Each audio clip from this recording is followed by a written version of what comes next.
The arcade looked like something out of a horror movie. And honestly, that only made me want to explore it more. I'd heard all kinds of stories about games here glitching in ways that defied explanation, high scores that showed up out of nowhere, strange static images flashing on the screens when no one was around. It felt like the perfect place to kickstart my night, especially if I wanted a thrill. The low hum of the machines filled the dimly lit space, a single fluorescent light flickering overhead. I thought I was alone until I spotted the game cabinet in the far corner, partially hidden under an old poster. The title read, "Midnight Escape," but I'd never heard of it. The screen glitched, then flickered back on, and I couldn't shake the feeling that it was watching me, waiting. Without a second thought, I slid a coin into the slot. As the screen loaded, I leaned in closer, and the character on the screen made me jump. He looked exactly like me. Same shaggy brown hair, same beat-up leather jacket, even the tear in the knee of my jeans. I chuckled nervously, chalking it up to some freaky coincidence. But still, a chill crept up my spine.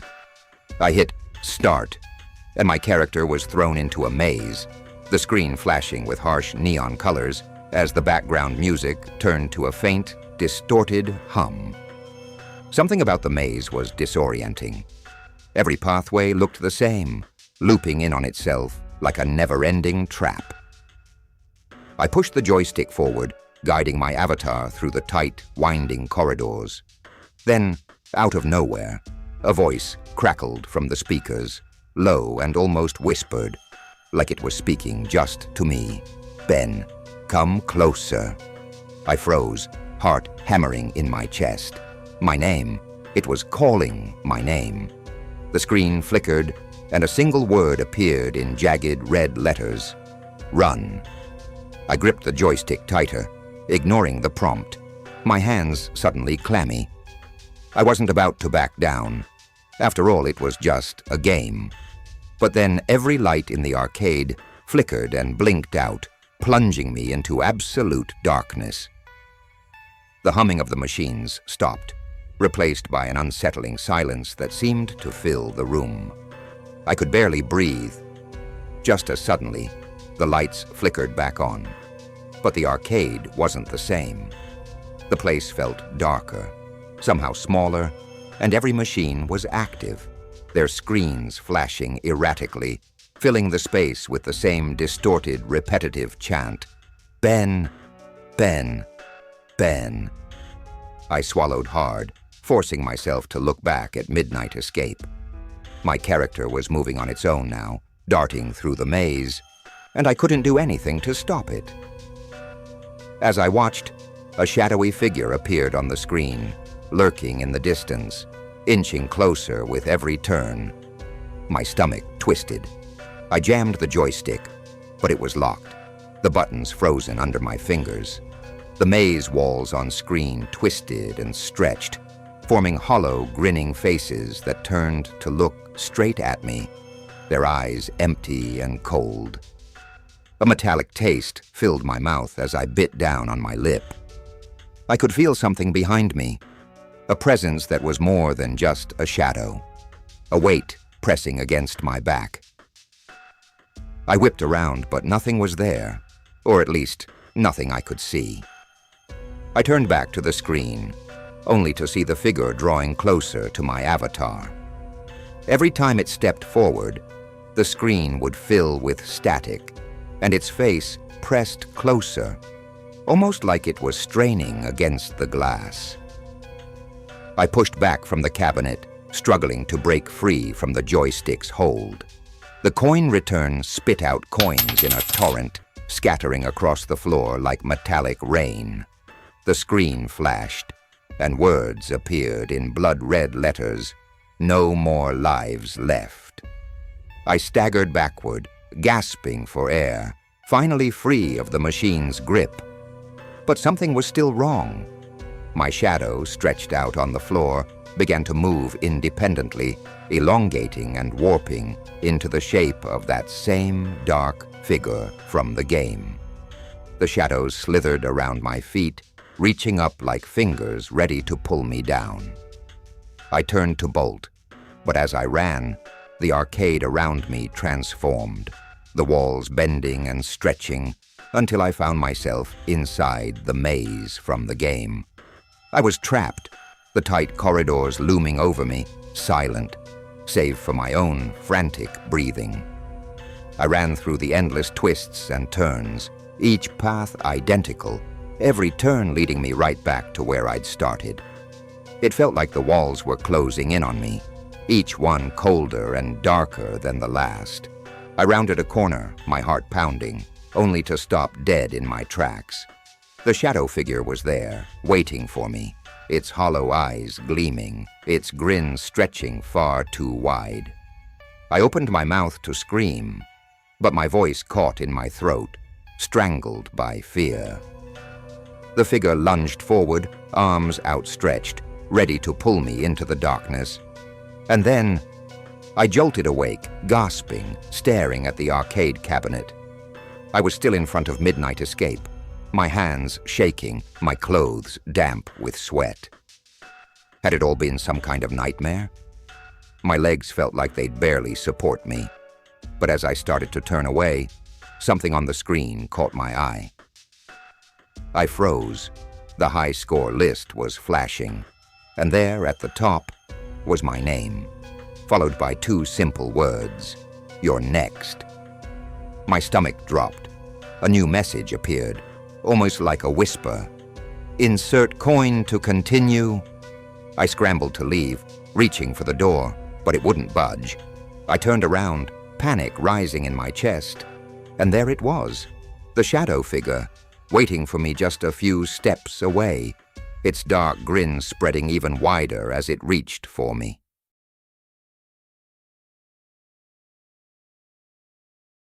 It was supposed to be a birthday I'd never forget. Mark's parents had rented out an old-school arcade just for his 16th, so the place was all ours. Surrounded by blinking lights and the hum of classic game music, with the smell of pizza and that tacky neon carpet underfoot, we were ready for a night of fun, just me, Mark, and our friend, Tom. Everything was perfect. Still, something about the place felt off. From the moment we walked in, I felt watched. Not by security cameras, but something stranger, like there were eyes hiding behind the rows of darkened machines. I brushed it off, figuring it was just the weird way the lights flickered every now and then. We started with air hockey, laughing as the puck zipped back and forth between us. But I couldn't shake that feeling, like someone was watching us from the shadows. Now and then, I'd catch a glimpse of movement from the corner of my eye, too faint to be sure of, but just enough to put me on edge. The lights in the far corner of the arcade kept flickering on and off, casting stretched shadows along the wall that seemed almost alive. "Man, do you feel that?" Tom whispered, shooting me a look as he tried to laugh it off. "It's like something's here, probably just bad wiring." Mark shrugged, though I could tell he felt it too. His eyes kept darting back to that shadowy corner. After a while, Mark drifted over to the darker side of the room, mumbling about checking out some old vintage games near the back. But as he neared the corner, the lights flickered once more, then went out completely, plunging the arcade into darkness. The faint hum of the machines died, replaced by an eerie, low buzzing that filled the room. "Oh, man," Tom groaned. "Did the power just go out?" "No, hold up," Mark said, his phone casting a small circle of light in the dark. "I'll check the breaker. Be back in a sec." Mark's footsteps echoed in the silence as he headed toward the back office. We waited, standing awkwardly in the dim light from our own phones. A minute went by, then two, and Mark still hadn't come back. I forced a laugh. "Think he got lost back there?" Tom looked uneasy. We should go find him, just to make sure he's not messing with us. We made our way slowly toward the back of the arcade, our footsteps loud in the eerie quiet. The farther we went, the darker the arcade seemed to get, the machines casting strange, hulking shadows that seemed to move as we walked past. When we finally reached the corner, we noticed a faint trail of footprints in the dust. Marks, no doubt. But they led to a door I hadn't seen before, half hidden behind stacks of old arcade cabinets. What the? I didn't even know there was a door back here, I whispered, glancing at Tom. He shrugged, but his eyes were wide. Should we go in? Taking a deep breath, I pulled the door open, revealing a narrow, dimly lit hallway with a single flickering bulb, casting long shadows along the walls. "Mark?" I called, my voice echoing strangely in the confined space. No reply. We looked at each other, then crept down the hall, our footsteps careful and slow. At the end of the hall was a slightly open door, and from inside, we heard a faint shuffling noise, like someone dragging their feet. We froze, barely daring to breathe. "Mark?" Tom whispered, his voice cracking slightly. Only silence. Slowly I nudged the door open, holding my phone light out in front of me. There, at the far end of the darkened room, was Mark, standing with his back to us, completely still. My heart sank. Something wasn't right. "Mark?" I called, but he didn't turn. He just stood there, frozen. "Hey man, you good?" Tom said, his voice shaking. Finally Mark turned, slowly, his face catching the pale glow from my phone. His skin was unusually pale, his eyes wide and unblinking.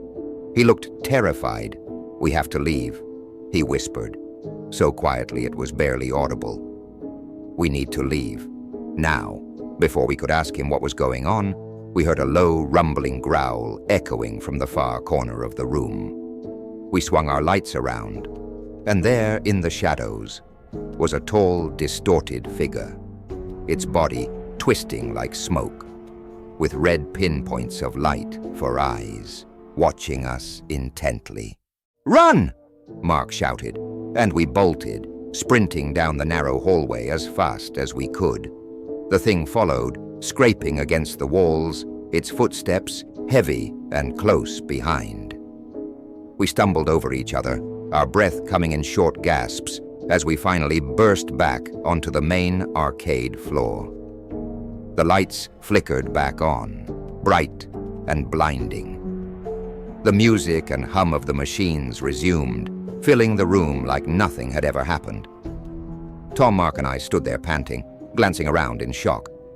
The arcade looked normal. There was no shadowy figure, no strange hallway or hidden door. What just happened?" Tom stammered, looking as shaken as I felt. None of us had an answer, but I knew one thing. Whatever we'd just seen wasn't something we could explain away. Without a word, we all turned and sprinted for the exit, our footsteps echoing as we burst out into the night air. I could still feel my heart hammering, my hands shaking as we finally stopped, a block away, and turned to look back. The arcade sat there in the distance, quiet, as if it were an ordinary building.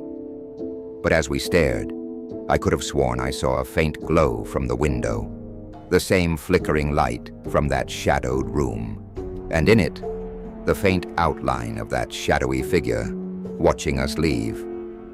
For a long moment, none of us said a word. Finally, Mark broke the silence. "I don't know what that was," he said, his voice shaky, "but I'm never coming back here."